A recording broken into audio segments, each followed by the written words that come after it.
imagine that that's going to happen, but just in case, here's the recording. So, to review where we have been and how we have gotten here, and there may be people who are joining in probably like 20 minutes or so. So, we'll do like the first wave of conversation, and then maybe as new people come in, y'all can hit them with questions based on your thoughts. So, the idea of this group was to work on recruitment and retention, but through a DEI lens under the membership committee.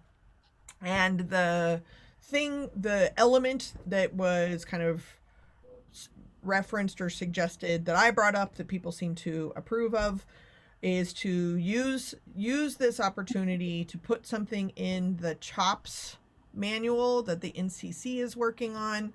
The CHOPS manual as a review. Hi, Janice. The CHOPS manual as a review is something for chapter leadership that in theory would pass leadership to leadership to leadership, that could, one, actually teach the language that the USBG is using, not just going for the easy yeses, but actually diversifying asks for venues or members or other people in their local communities, while also teaching programming and event planning skills and things like this to be more intentional about the programming that's happening. So the kind of process that I had led y'all as a random sampling committee through was to come up with, Alina identified some potential partnerships to be thinking about. Collectively, y'all have talked about kind of an annual timeline or what's happening each month within typical chapters of the organization, and then the homework assignment around different focus areas or different ways that you make decisions about venues or where to go. So I have taken all of that information, bundled it up, and I emailed out a Word document and an Excel on purpose because I wanted to solicit ideas or thoughts or comments about this as kind of like the rudimentary form of event planning, event evaluation, but also like community assessment of what exists in each of the communities and how that would vary across the country. I have also learned that there are open or control regulations that are different by state, as well as the differences between small and large chapters that they may interface with this kind of toolkit. So I sent that out for kind of feedback or ideas, and I also made a version of it that is in the Google Share document that people may or may not have been looking at. I'll put it in the chat too, just in case, so that it's all in one place. So that's the shared document. The feedback that I got, which was not a lot, was either like, yeah, sure, sounds great. Or Kim made a really good point as well, that the ability to have kind of a way of leaving notes of what the venue might be good with or what experiences have been in the past. And then these notes would then translate through, or transfer, I guess I should say, through chapter leadership to chapter leadership to chapter leadership. So the idea today is to go over what I put together. Without being a member, a chapter member, or in the industry, it might not be the best wording. There are other options. I also wanted to leave it flexible enough that each community could tailor it to their specific needs. I also, last thing I'll say in this kind of preamble, is that in 2018, a similar kind of programming calendar was put together that some of the chapters did use in 2018, but it kind of fizzled out and wasn't transferred to the next, I guess, 2019 officers, certainly not in 2020, and now we're in 2021. So I also wanted to make that available so that y'all could combine the calendar initiatives together eventually. So with the folks who are able to, I thought that I will shut up, but I've kind of done a review of what we have been working on and see, I guess first, if there's any kind of thoughts or ideas, or if people haven't looked at it all, do I need to like share my screen and kind of show people the documents? Where are you? How are you doing? We are now caught up.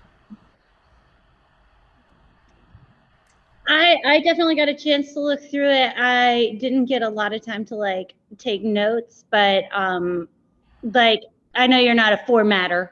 I got that in your video. But I liked the idea of sort of laying it out for people. Here's where we're going, and then a little space to say how it went. I think that that's really smart, and like where you've been, and just to honestly like even just helping to increase the leader's ability to like essentially like a journal of what you've done and what you hope to do. I think that that was a really good idea of like formatting the the the structure of it.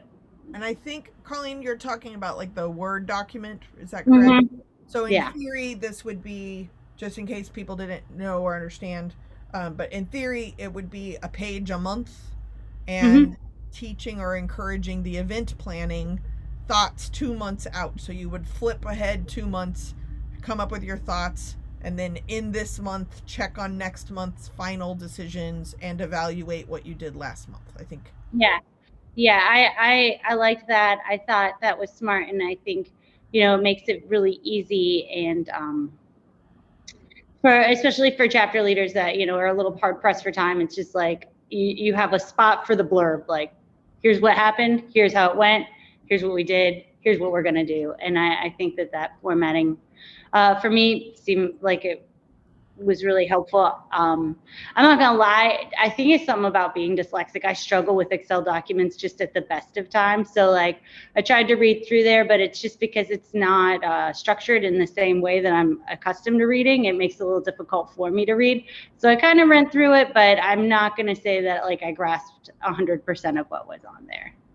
So Sure. that's again, that's just me and my own learning No, disability. that's totally fine. And there really isn't much on the Excels itself. Yeah, But if the context is lost, then that it could be confusing. The Excel document or now in the shared Google Drive, the venues and the audience, I kind of think of it as like a big address book. And so yeah, the first column has a pull down menu that can be customized or reprioritized or edited. That's the magic tab. And then you would pick what kind of venue, or you would pick which audience you're particularly talking about, and then carry across the contact information or the information about that venue, yeah. or those unexpected audience possibilities. Yeah, Um, no, I definitely like listening to you on the video explain it made it a lot more clear. You know what I mean?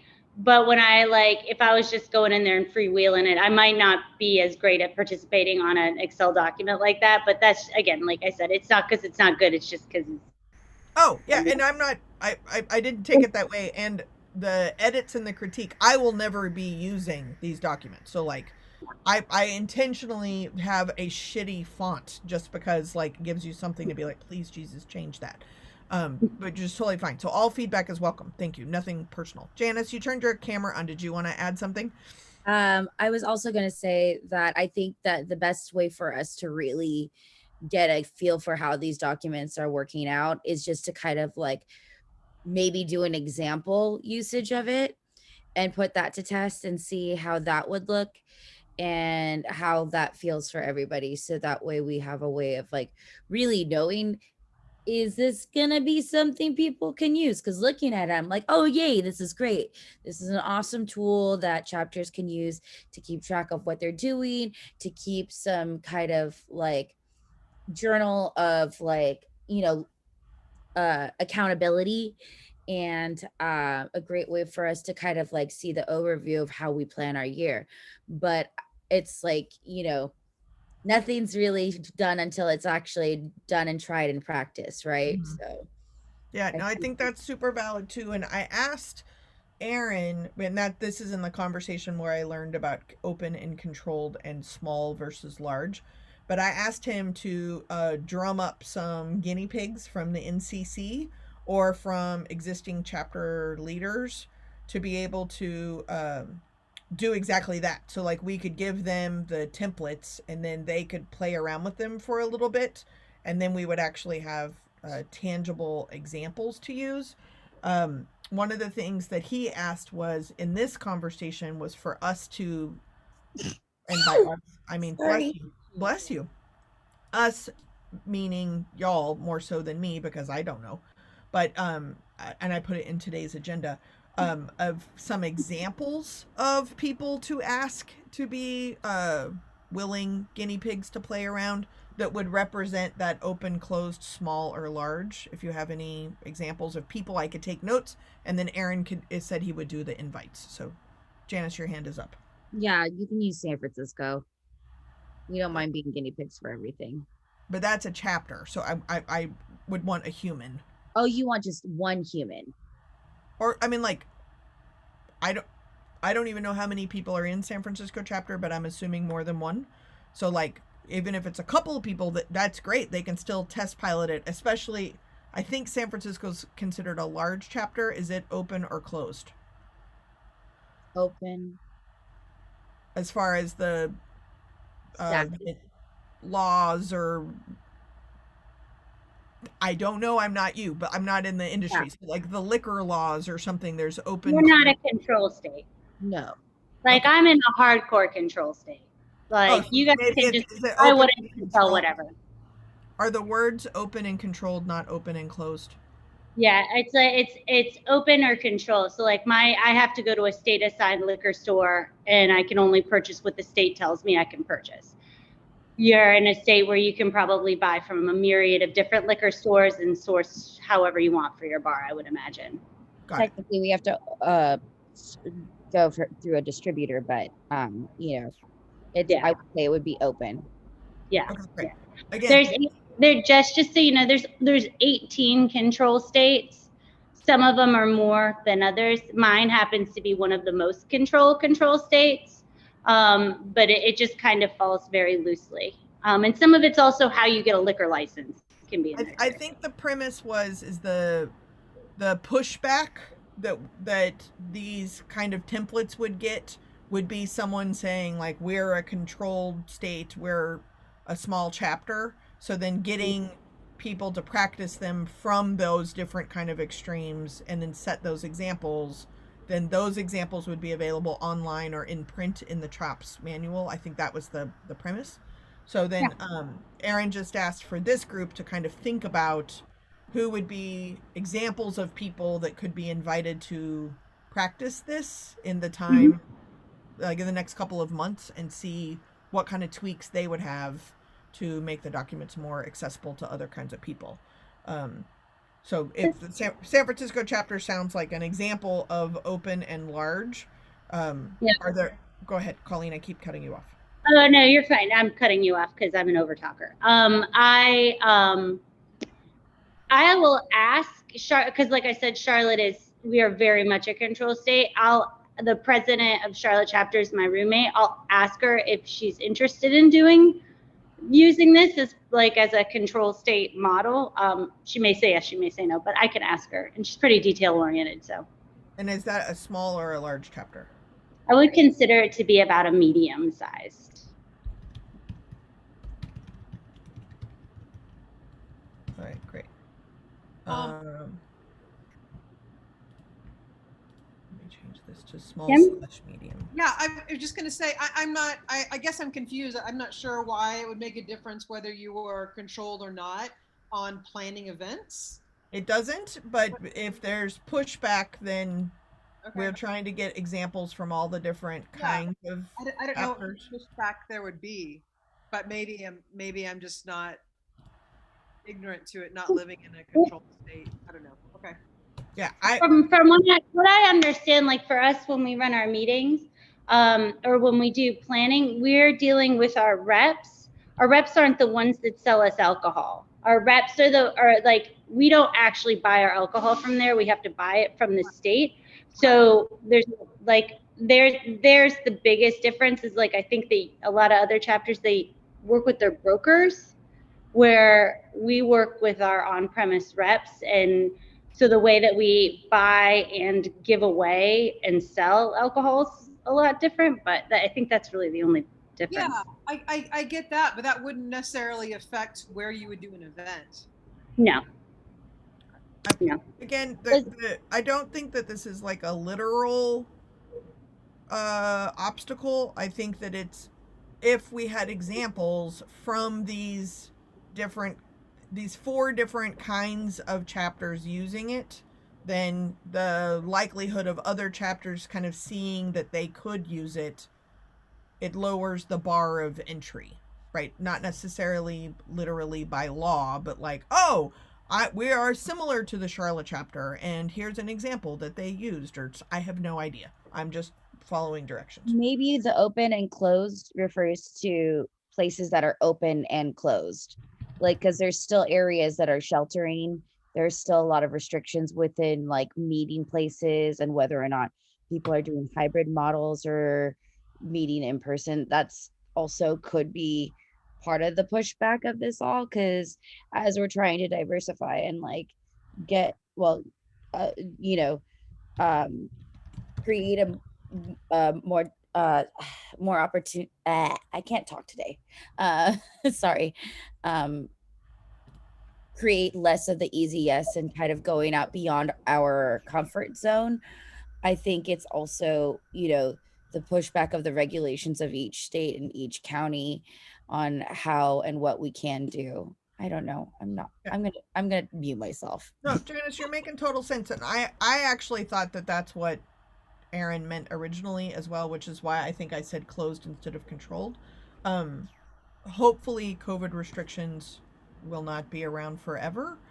So in this case, it really was people feeling limited, or, in my experience, and this kind of goes to Kim's question too, is that, like, if you'll bear with me for just a second. So I used to run LGBT centers in a former life, and people would always tell me, like, well, we're in Oklahoma, so we can't do anything. And I'm like, I run a center in New York City, and we are having the same problems as you.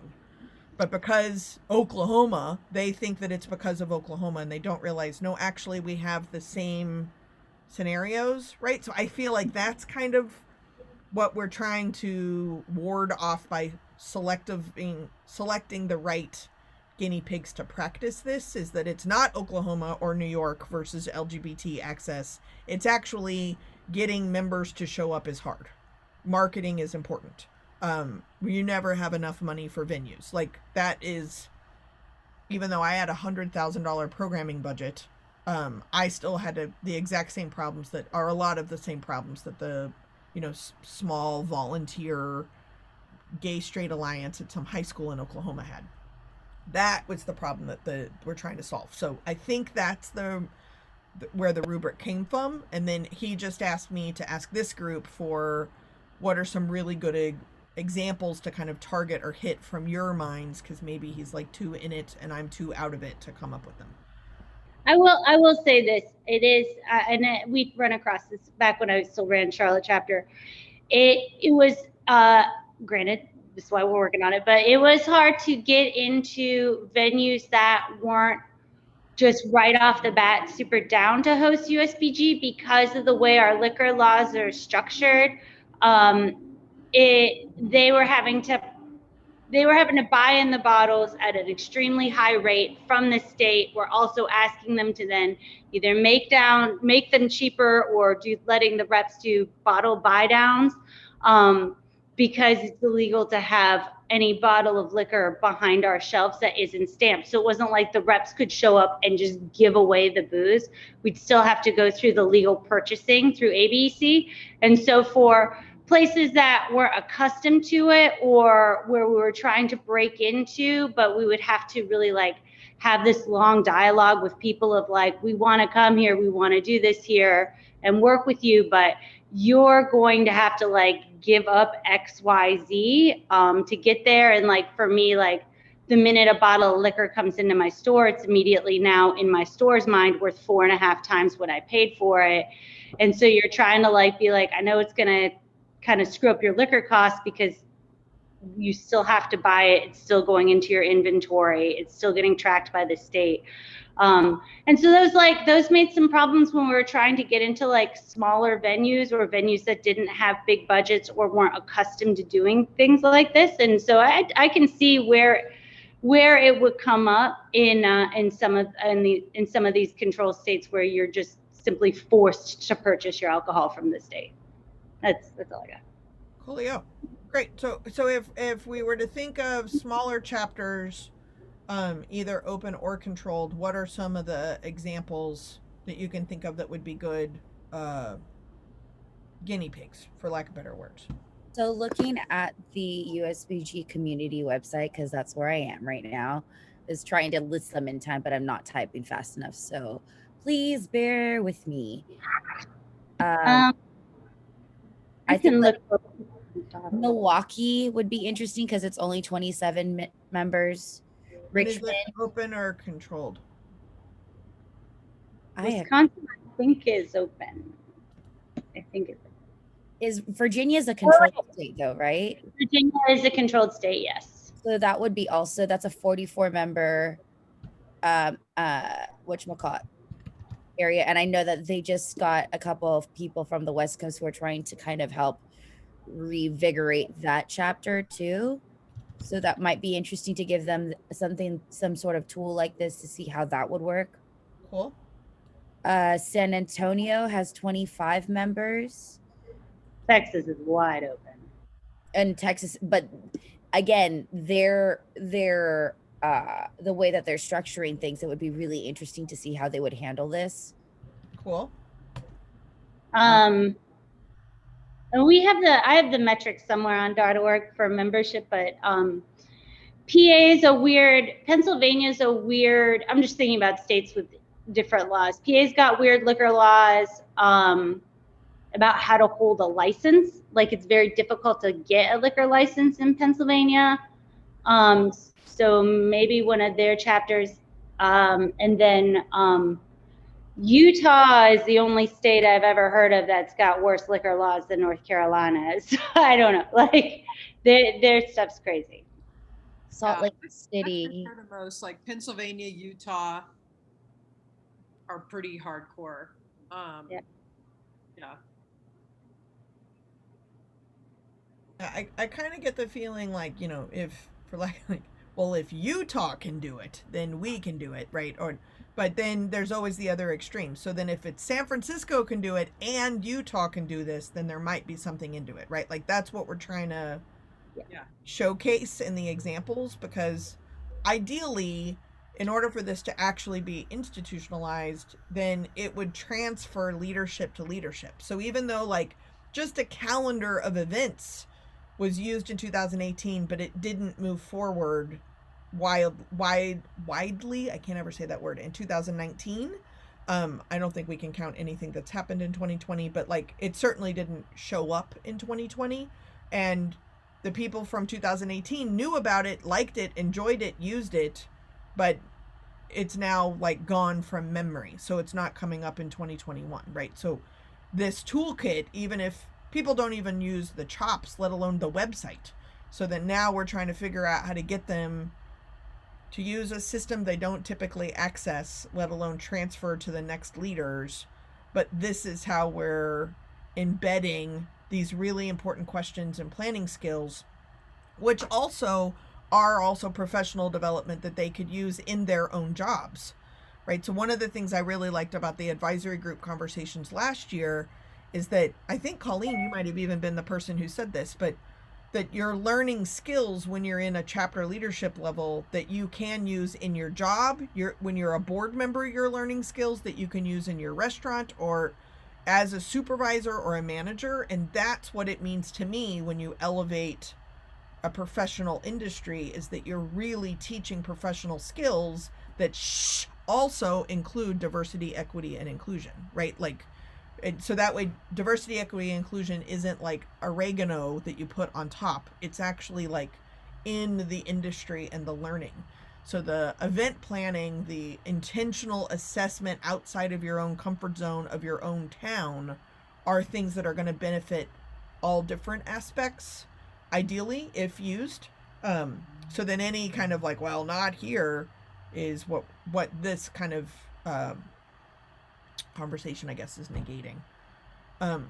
Carlos, I don't know if you have any thoughts or comments about big or small chapters or kind of benchmark chapters. Here comes Cole. Cole may also have some ideas. Benchmark chapters that people kind of think about in those extremes. I mean, Virginia obviously was like the first thing that came to mind, and Janice covered that with Richmond, and they have. I would definitely consider it like a up and coming chapter that's, you know, actually growing pretty rapidly for a small community, relatively small community. But yeah, Virginia is pretty tough.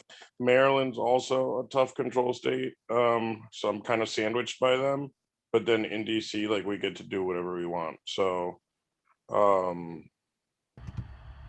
mean, I definitely offer my chapter as a kind of free for all state, you know, and pretty medium sized chapter as far as seeing how it would work with us. But yeah, it sounds we're from. All right, cool. Cole, just to let you know kind of what the conversation, where we are at in the conversation. One of the things that in talking with Aaron was to kind of come up with, he asked this group to actually name humans. We have gotten to chapters, so then maybe we will get to name humans. That could be kind of sample guinea pigs. I don't really like calling them guinea pigs because it gets to animal testing, but like they're practicing using the templates to see what other edits or directions or examples they could come up with that could then be part of the CHOPS manual, so that when people are actually using this, they can't say like, oh, well, that can't happen here. All the examples are from San Francisco and we're a totally different place. So intentionally coming up with early users, 1 for directions, 2 for examples, and 3 to help with that spectrum of what seems to be open, closed, small, or large chapter. So that's what we're currently talking about. If you're in the shared document and under meeting agenda, I'm taking notes there of the I'll pop in 4 different kinds of things. I mean, we're just talking, I'm just typing. So, but that's where we're at. Welcome to the meeting. Okay, what about large chapters in control states? What would that be? That's the only ones that don't have examples yet.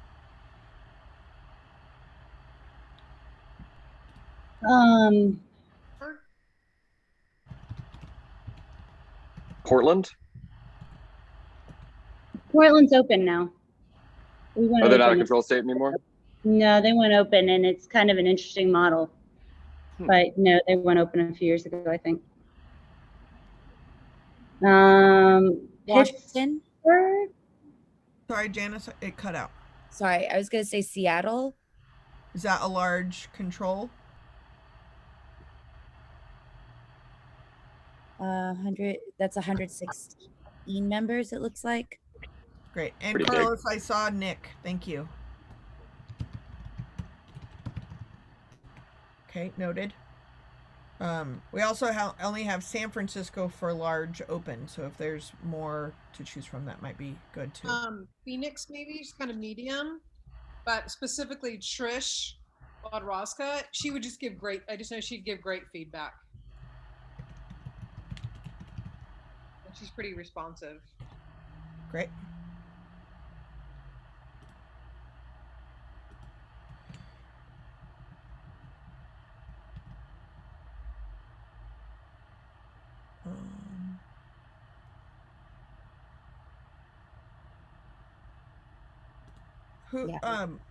I guess, Janice, while you have that website open, what are the, not just the actual largest chapters, but the large chapters that everybody else kind of looks to as a large chapter?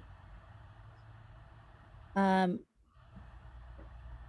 think the big 3 are kind of like, and correct me if I'm wrong, Kim, have been typically San Francisco, New York, Las Vegas was what people were looking to before. That's exactly right. Yeah, I've been in this thing for long enough to know it. Right. And are there other kind of I think some of the ones that have been named have identified, or y'all have identified more as medium, but are there any like very small, tiny chapters that people still think of, even though they don't have a lot of members? They like show up on their radar screen.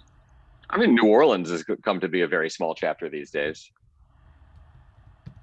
I think we're below 40 real members at this point. I'm just gonna guess y'all are open, not a control state. Not tightly controlled here now.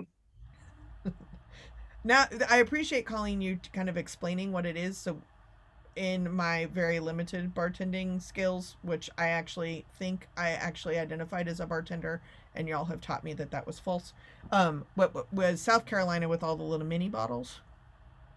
Yeah, that ended like 10 years ago, or a little more than, but Thanks for yeah, making- that was an awful thing. Yeah, but you also like, I didn't think about it, but you also had to walk into the liquor store twice, depending on if you're buying liquor or you're buying beer, because it was like a dividing wall, and that's what control means. No, well, it just depends. Like South Carolina is not controlled, but even as a not controlled state, sometimes there'll be like a break, but like you still have to go from one store to the other. So they're housed the same, but you have to walk out and walk back in. In South Carolina, to my mind, control means that the state is dictating your liquor purchases, like to varying degrees. The state is telling you what you can and can't buy. Okay, so I basically still don't get it. I was contrasting that with like drive-throughs in Texas, right? Like when I go to buy my liquor for my restaurant, I can only go to purchase it from my state-assigned state liquor store. That is the only place, and I have to have a tax stamp affixed to my bottle, every bottle. And that is the only place I am allowed to have liquor. And like if somebody, let's say somebody brings me a bottle as a gift, I have to immediately run out of the building with that bottle and put it in my car, because if the alcohol police come in and they see a bottle in the building, even though it's my personal bottle that it isn't affixed with the tax stamp, we could get the shit fined out of us. That is control state. Got it. And is I'm assuming baby Jesus is usually at the root of the control. Baby Jesus and Republican. That's definitely the root of it in Utah. Yeah. Oh yeah, that would make sense. Great. Going back to your initial question, I think that some chapters that have been on the radar that maybe have fallen off a little bit or still doing really well. I think Florida Palm Beach is one of them. Portland, Maine, and Michigan. Like any one of their spots, Grand Rapids and Greater Detroit, have all been kind of chapters that have like. You said them faster than I could type. And I can't spell Portland, which is a bad sign. Okay, so Florida, Palm Beach, Portland, Maine, Detroit. Is that what you said? Yeah. Detroit. And these are small-ish chapters. They're about like in your 40s to 60s. Okay, So I just didn't know the category if I was typing it in the right box. Great. I would lump Tampa Bay in there too. oh yeah, Tampa Tampa Bay for sure. hyper responsive, really passionate. Great. Okay, and then large we have San Francisco, Seattle already listed, and then New York and Vegas. Are there any free for all open ones that people automatically think of that we haven't listed yet? The only thing I was kind of thinking of is, maybe approaching one of these brand new, newly minted baby chapters, like Sonoma, Napa Sonoma. No, falling apart. Okay, never mind. Do Orange County if you're gonna attach yourself to somebody. Do Orange County. And that's for open. Yeah, for open. OC's doing amazing things, and they're like going through the brunt of it. So they're going to be a really great like budding chapter. Sonoma needs some love, so they need to figure out their leadership first before they can go forward. Carlos, when you said taxes, were you thinking Texas, or is this about the control state situation? Oh no, that was a control state thing. Look at me making connections, possibly. There it is. They want to Okay, make I sure will- they get every dollar for every ounce, you know, and it's just they're literally they still think stamps are the best way to do it. Got it. Okay, great. Well, we did our homework. Unless there's something else that you came up with, I can give this to Aaron. And if Colleen, you're going to follow up with your roommate. Janice, I can't remember who you said you're going to follow up with other than just your chapter. But if you want to follow up there, Carlos and Cole and Kim, I guess too. Kim, you're potentially you were gonna you could follow up with Trish. You didn't volunteer, but I'm volunteering you. And then Carlos and Cole, if you want to check in with your respective chapters to see if they would be interested, then that's some humans in all of the things that we mentioned in the 4 different categories. Just get back to me, and then I guess Aaron can do I don't know what kind of formal invitation would need to occur, but it has something to do with the NCC. I don't get, that's above my pay grade. I don't know, but sounds great. Then we would have test pilots of the thing. Yeah. I mean, I'm the president of my, like, this is something that I kind of wanted to ask you if I could just implement for our chapter. So I was going to just do it, but I can hand it off to somebody else if you want me to do get it to somebody on council instead. Oh no, you're Well, both. I don't care. I just want to, I dreamed up something and I want real people to use it. So if you would like to tell yourself you're going to do this, then that sounds great. Oh, you bet your buttons that there's going to be a meeting within the next week for this. All right. Well, I'm putting your name in bold, which is pretty bold. I am in love with the phrase "you bet your buttons," and I'm going to use it. That's the keeper from the meeting. Okay, great. Okay, that's good. So we did our homework, and we have at least one for sure large open chapter. So then large controlled, and then open or controlled, small or medium are still seeking people. My thought about how this would work is that once we have whoever these unfortunate guinea pigs are going to be, they would probably have to suffer through a meeting with me so that I can explain the context of what these forms are. And then I would hope that they could use them for like a month or two going forward, but then also like coming up with examples of some of the things they have done in the past. Is how I envision this physically being part of CHOPS, is that there would be like, you know, pieces of paper, 3-dimensional, that are 2-sided, that there would be examples and then a blank January, right? And then examples and a blank February that they could flip through. And then I'm not a graphic designer. Somebody's going to make this an online form that also shows the examples to help people as they are learning event planning and programming skills. It is also important to mention that somebody somewhere has event planning skills and they don't need to learn these things. So I also don't want it to be condescending. So we're creating a mutable document that is like, holy shit, this is really helpful. And like, yeah, this is how you do this, but also customizable. So if we can go back to kind of the spreadsheet pieces, just to kind of name the customizing that I did, that I think is what's potentially confusing. The tab that's, I believe I called them magic on both of them. This is pulling from the conversation we had in our last meeting of the different types of venues and the different populations to be able to intentionally pull from. So then when you get to venues or unexpected audiences, you can pull down and select what you want. And I did that intentionally because I wanted y'all's brainstorming conversation to be present at all of the chapters. So then when they say like, well, we don't actually have a lot of coffee bars here, they could delete that one or move it to the bottom. So then that it'll automatically repopulate the pull down menu based on what it is they want. Now for someone that's way too intense, but for other people, I have noticed at least some venues seem to be relatively familiar with Excel or somebody is the Excel person. I feel like I hear that when I talk to folks. And whoever is the Excel person, they could make that modification. And then there would be, the Salt Lake or whatever would have its roster of who are the unexpected audiences and what are their contact information, what are the venues, and it can be added and updated and checked ongoing. But the steepest part of implementing this toolkit is getting it started. And that, so like I think about like a San Francisco, for example, write down all the venues. Like, good God, that's like a full-time job.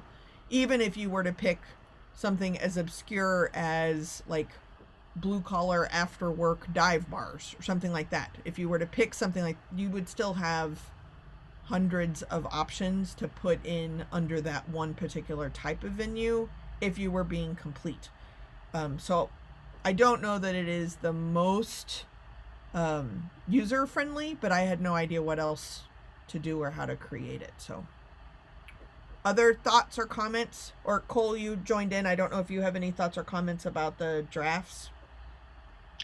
No, I mean, it's been I looked at them when you sent them a couple of weeks ago, so they're not fresh in my mind, but I didn't have any, nothing jumped out at me as a real opportunity for growth, to be Cool. polite about it. I did just correct the spelling of alleys in bowling alleys because it was spelled allies before, but relatively Sometimes minor. you leave little things like that to see if anybody's actually reading or noticing, and sometimes you're a shitty speller. Can't know which one I did.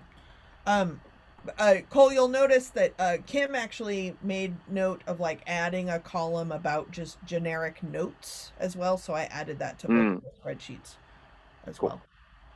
well. Great. So then the only other kind of topic area that I think the hardest one is coming up with the people is that I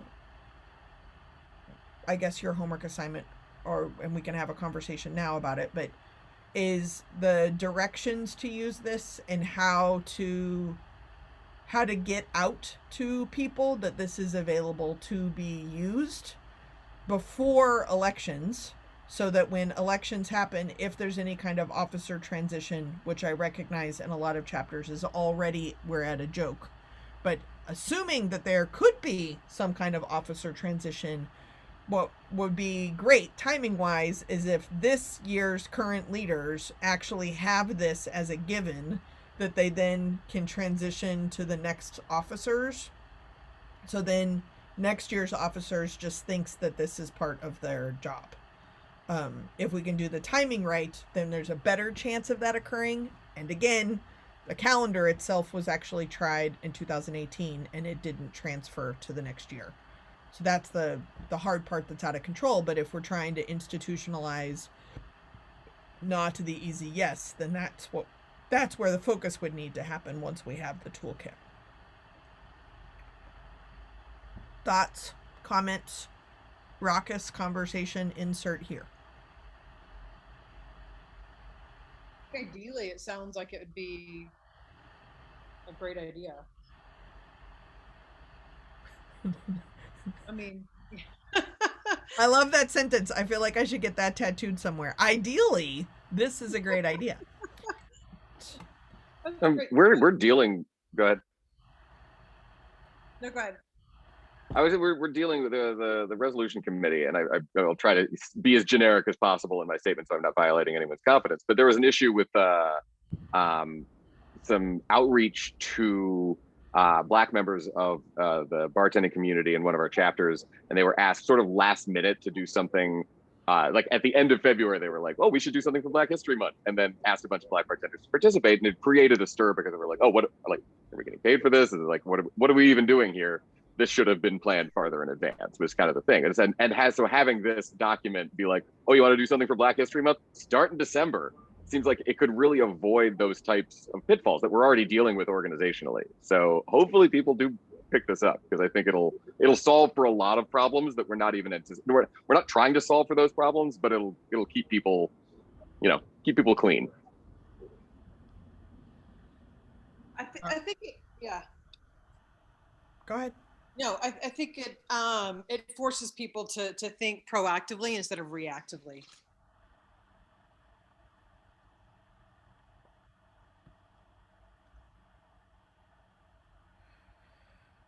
Other thoughts?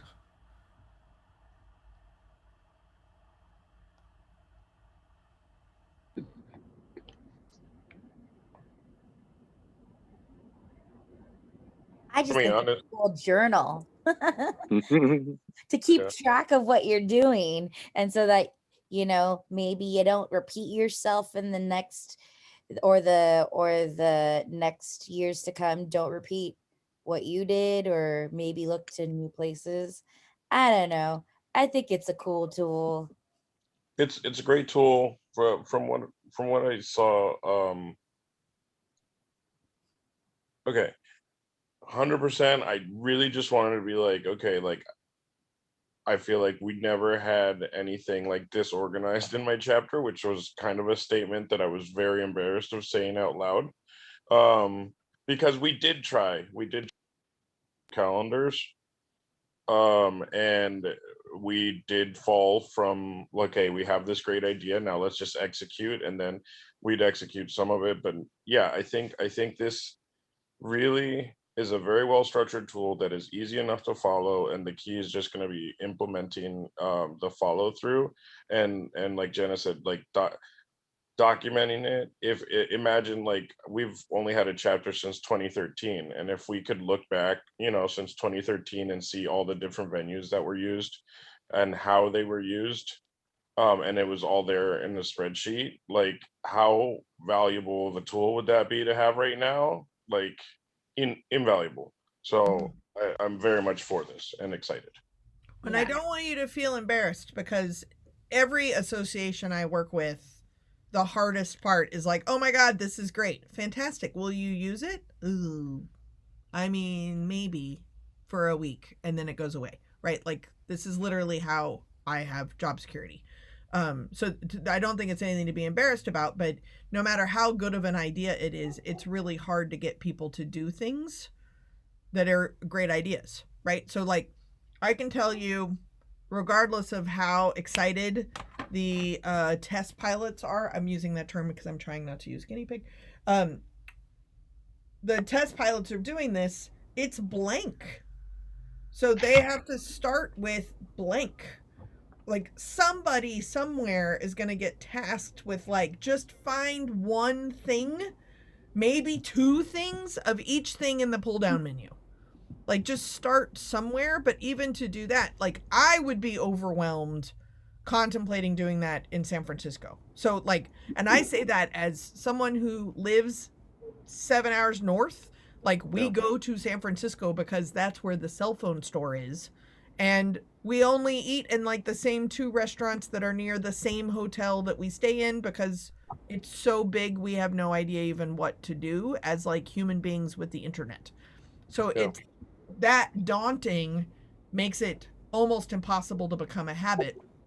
And then what's even more tragic is somebody somewhere actually squirrels away with this and makes it, like, really valuable. Like, maybe they go back from 2013 and they actually go through and they put every program into this, and then no one uses it, which is, like, demoralizing. Sorry, Janice, go ahead. No. I was cutting you off, and I apologize. As somebody from a large chapter, one of the things that I've come to find being in my leadership role is the lack of logistics, like, and documentation of what's happening. And literally, you have built and formatted the things that I have been working on for the last month, because I have, like, very little time to work on it. So I, like, work on these things here and here. And so, the drop down menu of the venues is something that we actually started about a year ago, but not formatted the same way. The event planning sheet is something that we started but haven't formatted the same way. So it's kind of nice to see these tools come out in a way that might be a little bit more universal for everybody to use. And coming from somebody who is in leadership and, like, has been craving documents of this style, just to be able to carry on, like, some sort of, like, accountability for past chapters, I think it is really important that we at least start here and then move forward, because not every chapter has we don't have it. Like, that was the one thing at like the, what is it, 2016 NCC, that we were like, we don't have a toolkit to pass on, and this is part of a toolkit that we can pass on. Carlos, were you about to say something? Oh no, I was just agreeing with her. There was a time. Yeah. We are much better for it. Thank you for it. But yeah, we're just like, help, cool. This like I'm very, very excited. I thought about like going back. I'm like, maybe I could go back at least just the time I've been with my chapter, fill in as much as I can. And said the thing about how demoralizing it would be to do that, and then if it didn't get worked on, and I'm like, yes, but we're talking about not doing that. So I'm gonna try to do that for DC and keep it moving forward, because like it's so much. We always talk about onboarding and how important it is to go from one council to the next council, and we've already changed it so it's not like a full swap anymore. So somebody has to stay on board. That somebody now hopefully have the tool to be like, okay, this is what we did last year, and you're ready. Time. So yeah. The interesting thing, and I think this goes back to some conversations I had specifically with Colleen and Cole, but when we start talking about DEI work, right? Or like the recruitment. So ultimately, this is about recruitment and retention. So please draw the line. What's happening? Here we go. I am drawing a line. When I'm just talking off the cuff right now, but like when do-gooders realize that we need to have some kind of intentional shit going on, because the unintentional outcomes of the shit that is currently going on is leaving people out, making people not feel like they belong, missing a lot of opportunities, wasting resources, causing grief, like insert all these things. So now we are motivated to do something different, right? So we're going to do something different. And the idea of doing something different usually comes up to recruitment and retention, regardless of the organization. We could be talking about hiring practices, membership renewals, whatever, doesn't matter. Recruitment and retention, that's the problem. We need to recruit different and we need to retain different. So then what ends up happening is the burden of being different becomes the different people's problem. And so then the majority of people who are the other version of the definition of the word different are like, this is a burden on these few people, which then burn out the few different people that you have. And then the rest of the group is like, well, they tried. If they couldn't get it to work, what could possibly happen? Like, this is the toxic cycle of fake diversity initiatives. So at least the diversity initiatives that I would like to think that I am a part of, I try really hard not to do bullshit programs. And so the fundamental pieces of one, teaching like professional skills to anyone and everyone, elevates the ability to have an opportunity to do something bigger and better than what you are currently doing. So we're literally talking about equitable opportunities. We're including people who don't have these skills. We're including people who do have these skills because it's editable. And it's not about the easy yes or comfort, or this is what we've always done. And it also, as y'all have stated, displaces history, right? So we don't even know what we used to do because we don't actually transition officers' journal to keep any records. We just get shit done, and that's good enough. I'm all about good enough. But if we are actually trying to avoid the mistakes that we've made, then documenting what is happening and having an intentional practice of transferring this knowledge to the next one is how you shift culture, is how you actually embed a genuine purpose. And that genuine purpose coincidentally comes full circle and helps with retention and recruitment of difference. So where it may seem a little off topic, this is actually the real work that's getting to the stuff that's on the t-shirts we're wearing. So like the mottos, the like, yeah, we want to do more of that, but we're not really interested in like inventorying our program locations. Well, then you're not doing this. But this part is connected to this. And so part of the test pilots is related to chapter culture, but it is also related to other people knowing what this is And so then the next big piece that'll come out of, I'm assuming, the test pilot experiences is going to be the directions. Why are we doing this? What is the history of what the intention of this, which I think is related to that, avoiding the easy yes. Having actual tangible examples also showcases programming ideas for people who are just stumped. I don't know what to do. Well, here are some tangible examples. I could see this even potentially growing from a toolkit that's community specific, but to each chapter having its own kind of archives of what it does, and then being able to share those archives to other chapters about what it is that they do. That's how you share ideas, hold each other accountable to bad ideas, and share learning lessons from good ideas, right? Like that's how, to me, this is connected to membership recruitment and retention. But I can't make people do it or use it or record it, and I have no idea what needs to be included in those examples, so we might as well just use real actual happenings as examples. And then when people struggle with it, hopefully that'll happen, because something will be missing, or they don't like the words, or they don't like Excel, or they don't like the font, or something, right? But those struggles will actually inform the setup of the instructions or the directions or the history of the document before it gets into chops. So we're kind of doing all of that at the same time. Then, like, step 9 is giving this to the advisory group. A number of people that are invited to attend this meeting are also in that advisory group, where their job, as Jackie Summers says, is to fuck shit up, right? So then once we have instructions and directions and examples and a toolkit, and it's used, but probably not graphically designed yet, so it's still ugly and workable, then we're going to give it to the advisory group and let them poke holes in it, see what got left out, what else needs to be happening, what other questions are they going to, because they're a good random sample of members at large, and members at large are future officers of all of these chapters. So then what are we not seeing because we're too attached to it? Then it'll come back to this group, hopefully be relatively kind of finalized, and then go to probably a graphic designer, would be my guess.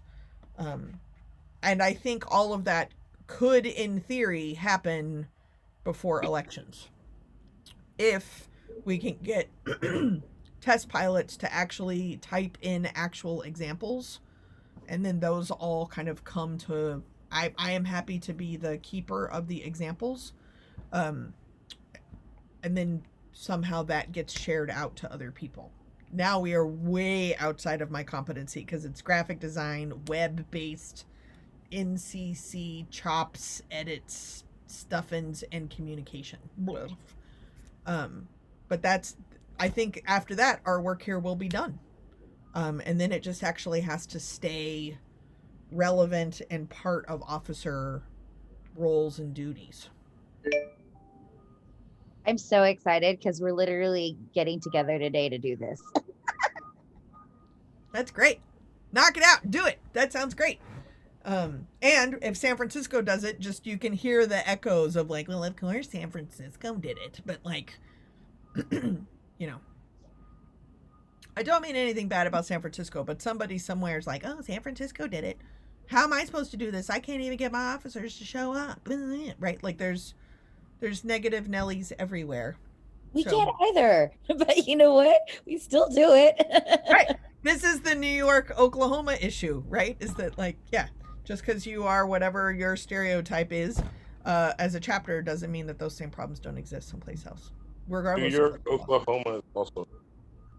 I'm sorry, Carlos? New York, Oklahoma issue is also a great. I think it just cut out, so I just missed a word. It is a great what? It's a great idea for like a T-shirt or stickers or anything. I mean, it just, we're not so different, you and I. I actually, it's not trademarked, but I actually did a program, specifically when I was teaching people like LGBT organizing, that was called New York and Oklahoma are the same place. It confused people, but they came to the room, so it worked out great. I also used to run a leadership camp for LGBT college students who were running like gay straight alliances, or high school students who were running gay straight alliances on their campuses. And we would go to DC and they would meet with HRC and Lambda Legal and National Gay and Lesbian Task Force and find out that they also have budget and marketing problems. Like, it's not just their high school GSA. They all have the teacher that wants them to shut down. Like, Oh no, yeah, absolutely. Being in DC and especially all the governmental problems we've had of the last year and a half, and being very watching it, being like, wow, they are very incompetent, mhm. and Yeah. alas, we're still here. So there's I see hope in for others.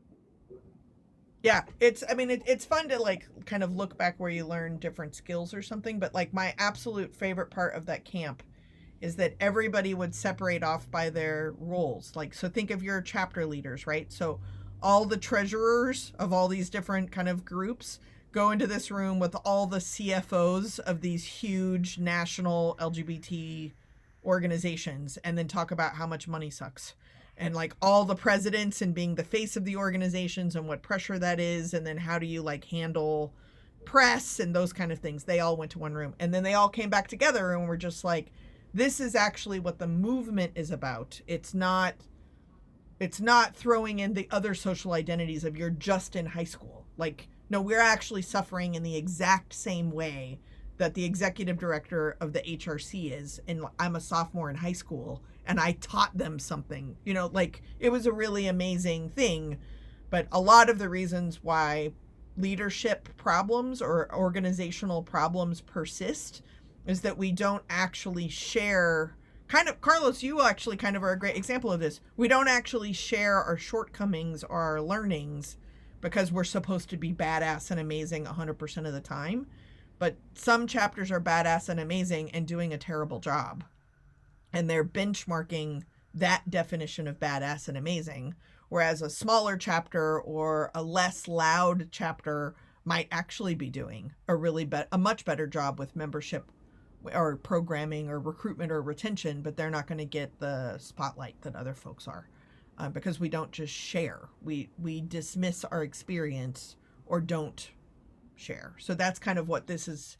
This toolkit is where are you? What do you currently do? And then how can you share this with everybody else? At least that's the hope. Thank you for coming to my TED Talk. Thank you for inviting me. All right. So the homework assignments thus far is everybody has been assigned a human being or a question or yourself to potentially come up with some examples, actually try to like work with this ugly draft document. Those of you that are connected to the share document, you're welcome to just put it directly in there.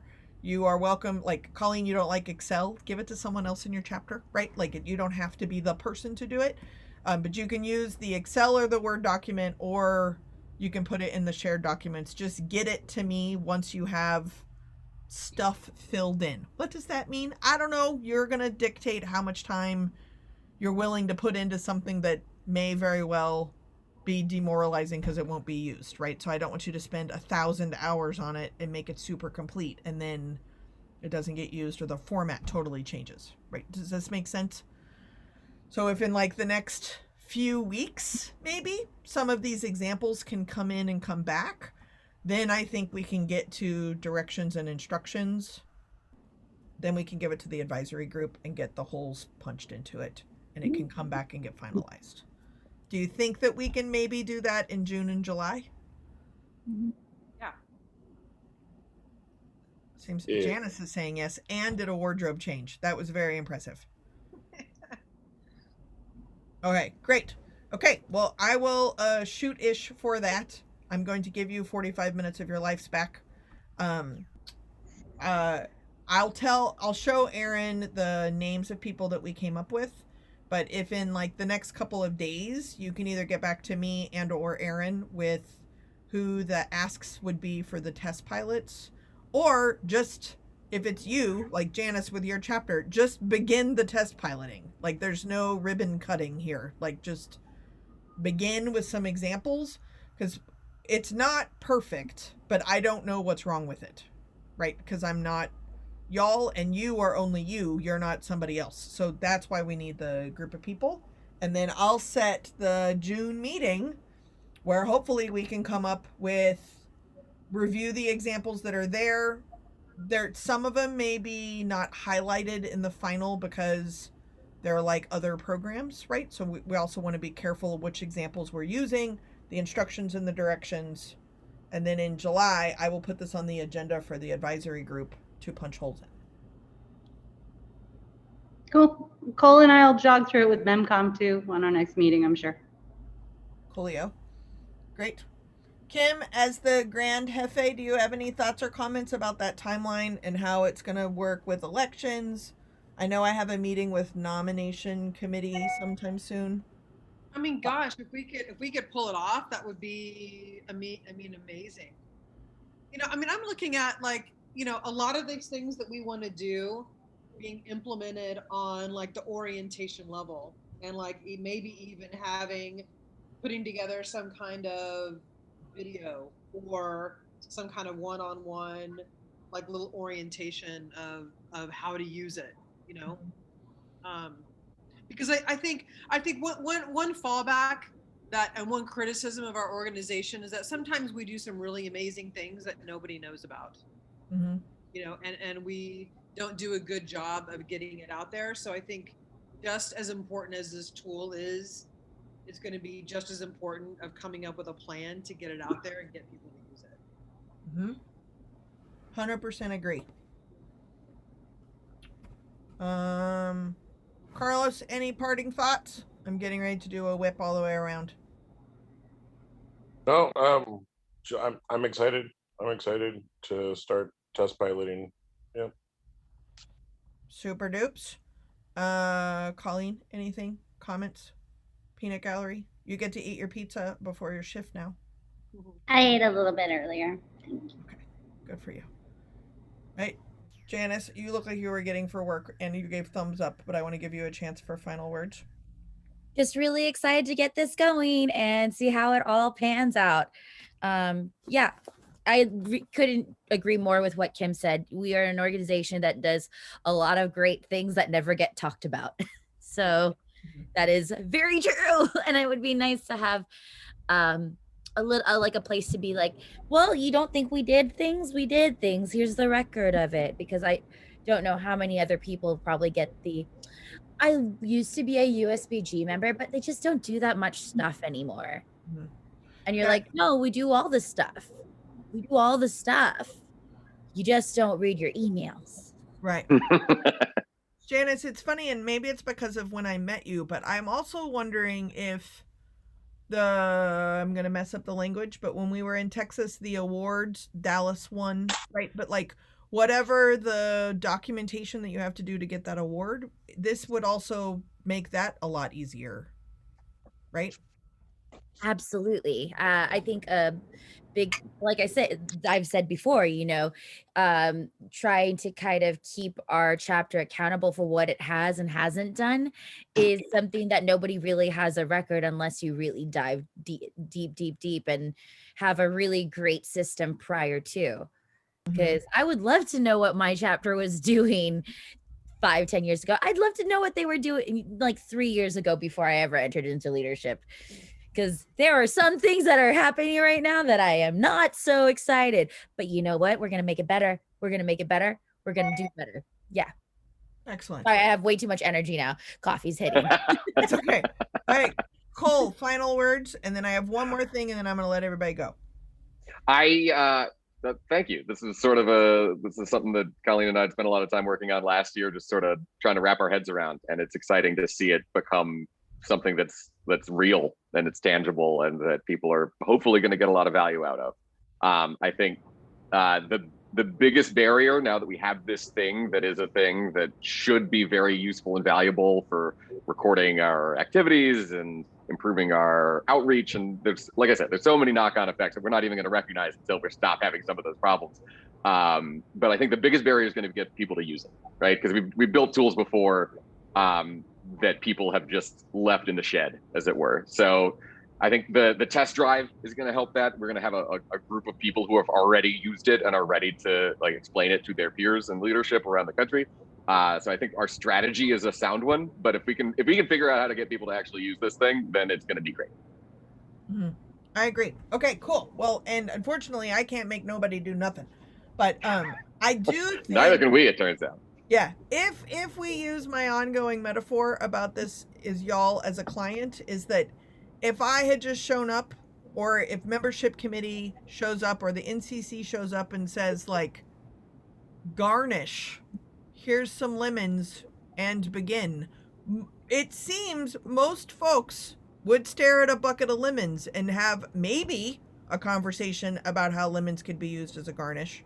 But if given, oh no, you will cut these 500 lemons in this exact way with this knife, with this cutting board, and you will then store them in this exact location and they will be used in this exact way, then you have the freedom to pick when in your shift you're going to do this. Then there's a little bit more response and action, right? Like that took me a year to learn, because I would ask these big open-ended questions and then people show up at the next meeting like, what? I didn't think about that. Can you like narrow it down? So hopefully the instructions, directions, and examples can kind of define a lemon wedge and its purpose, and then people can actually participate. I did put homework. Of course, you have homework that some of you may or may not do. I'm just trucking along. But the 2018 calendar that was created that people seemed to enjoy in 2018 and then it didn't get carried over in 2019, there is a calendar connected to this. So what I would like, because I am not you, is go through that Google Sheet, and I shared it with everybody this morning as well, but go through that Google Sheet, and I'm assuming it's going to make more sense to you than me, right? But what from that calendar needs to be carried over to the draft of the calendar that this group came up with in my presence, that I documented, and what doesn't, what has changed, what needs to carry over, what needs to be added, etc. But the calendar on the Google Sheet is going to be the one that I will share with the people who are using it as an example. Does that make sense? That's your homework assignment. Okay. I will put this recording also on the Google Sheet that I don't think anybody watches, but it's there. And we will have another meeting in June where we will hopefully work with this nationwide set of examples. If you're not looking at the screen, I was making a very excited face. Thank you all for your thoughts and consideration. And if you need me in between, please reach out. Thank you. See you tomorrow, Cole and Kim. Bye. Bye. Yep.